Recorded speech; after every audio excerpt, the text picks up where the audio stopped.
Imagine, one day you get into work and there's a robot there to take your things. You give it your bag, it turns and begins to make its way. While you watch it go, you're wondering, why is the robot there? Does the robot know how to navigate the building? And how can I be sure that it gets to my office? These are questions you likely wouldn't be asking if it was a person taking your things. As the robot makes its way, we'll see that it needs to learn about its environment and leverage that knowledge to make decisions. These are things that come easily to people, even at a young age, but are very difficult for artificially intelligent robots. My research takes its inspiration from neuroscience and psychology.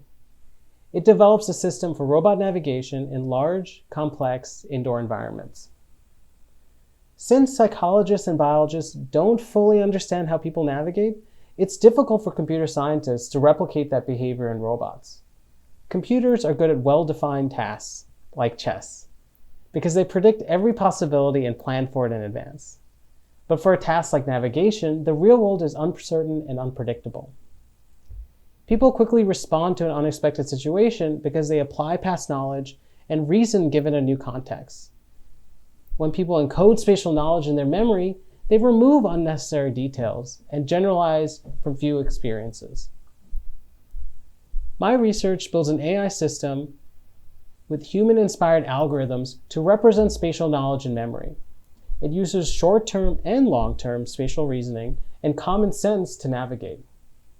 It also explains its behavior along the way, responding to questions like, why did you do that?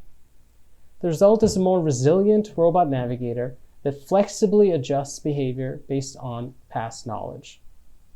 Here's an example where our robot Rosie's destination is far away, but without a map, Rosie doesn't know anything about this world. The real world is much more complex. This is the 5th floor of the Graduate Center. My system learns human-like representations, shown here as green circles, that allow Rosie to contend with errors in its sensors.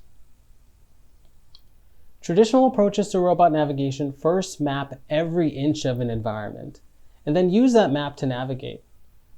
That approach is time-consuming and produces maps that quickly go out of date. And more importantly, people don't take the time to map every inch of environment, so robots shouldn't need to either. Instead, Rosie strategically explores the environment to learn its global structure.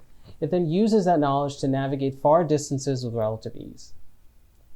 My system was evaluated in simulation in the Graduate Center, Hunter College, the Museum of Modern Art, and the Metropolitan Museum. The results show that Rosie efficiently navigates to over 90% of locations without any prior knowledge. Robots are proliferating throughout society, not just in office spaces, but in hospitals delivering medicine, in museums guiding tours, or in grocery stores stocking shelves. In the future, you might expect to have a full conversation with such a robot that adheres to social norms as it navigates in a crowd.